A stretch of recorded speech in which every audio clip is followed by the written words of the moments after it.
গতকাল রাতে আপনার এই গাড়িটা বালাপাড়া নামক জায়গায় আটক ছিল। বাজারের ইজারাদার টোলকে কেন্দ্র করে, খাজনাকে কেন্দ্র করে গাড়িটা আটকাইছিল। সারা রাত অবধি পর্যন্ত এখানে ছিল গাড়িটা।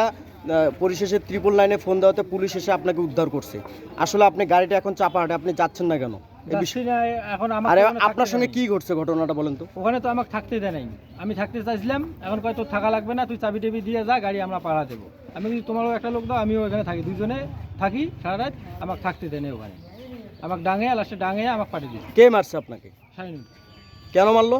শাইনুর এই কারণে মারছে, 3-4 জন আমাকে ধরছে, আর শাইনুর আমাকে আসিয়া থাপড় দিয়েছে। থাপড় দিয়ে চাবি নিয়ে আমাকে পাঠিয়ে দিয়েছে যে তোর থাকা লাগবে না, তুই চলে যাবে। চাবি ওদের জিম্মায় দিয়ে আপনি চলে আমি আসছেন? পরে চাবি ওদের জিম্মায় দিয়ে আমি চলে আসছি। একটা কথা শুনতেছি এখানে, আপনি গাড়ি নাকি আনলোড করবেন, কেন করবেন এটা? আনলোড করবো না, এখন যদি কোনো অবৈধ মালটাল ওখানে দিয়ে থাকে, আমি তো আর রাইতে ওখানে থাকি নেই, এই জন্য আমি যাই দিছি। এই জন্য আমি গাড়ি এবং চাবি যেহেতু শাইনের চাপার চন্দ্রপুরে হাট ইজারদার শাইনের কাছে জিম্মাই ছিল। এখন শাইন দীর্ঘদিন ধরে সে মাদকের সাথে জড়িত।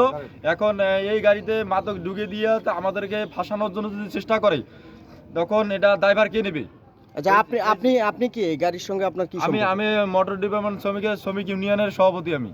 জি জি, আপনার কাছে উনি অভিযোগ করছে? হ্যাঁ, আমার কাছে আমাদের অফিসে আমার অভিযোগ করছে। আমি অভিযোগ করতে ঘটনাস্থলে গেছিলাম গাড়ি উদ্ধার করার জন্য। আমি উদ্ধার করতে ব্যর্থ হয়েছি, এমনকি প্রশাসনকেও জানাইছি, প্রশাসনও রাত্রে ব্যর্থ।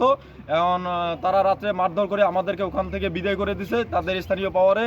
এবং মাদকের সাথে জড়িত যারা যারা ছিল, যেমন ফিরোজ ছিল, আওয়ামী লীগের ক্যাডার ফিরোজ বাহিনী দিয়া আমাদেরকে ওখান থেকে বিদায় করছে। এখন আমরা পুলিশ প্রশাসন 999 ফোন দিয়ে গাড়ি উদ্ধার করে নিয়ে আসলাম চাপাড়া ঢল মার্কেটে।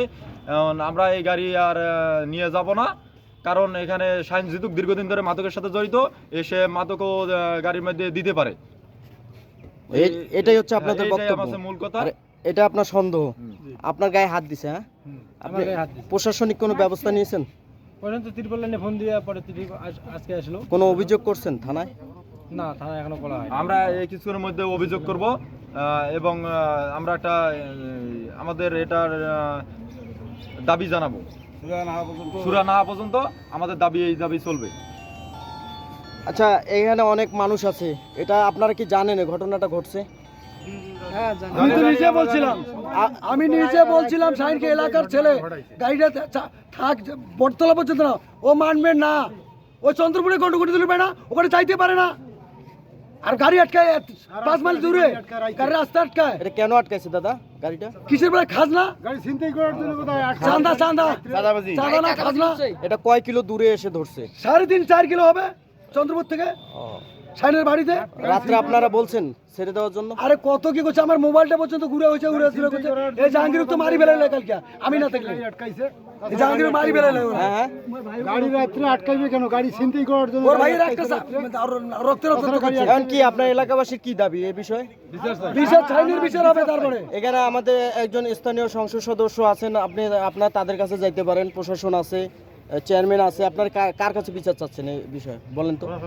আমরা প্রশাসনের কাছে কইলাম, প্রশাসন গাড়ি উদ্ধার করে দিল, প্রশাসন জন্য কি নেয়। তো এখন গাড়ি আপনার ইয়া হবে তো নাকি? গাড়ি এখানে গাড়ি যেতে আমাদের সুষ্ঠু বিচার না হওয়া পর্যন্ত, শাইন যতক্ষণ পর্যন্ত অ্যারেস্ট হয় নাই ততক্ষণ পর্যন্ত গাড়ি এখানে যাবে না। আমরা অবরোধ করার চেষ্টা করতেছি।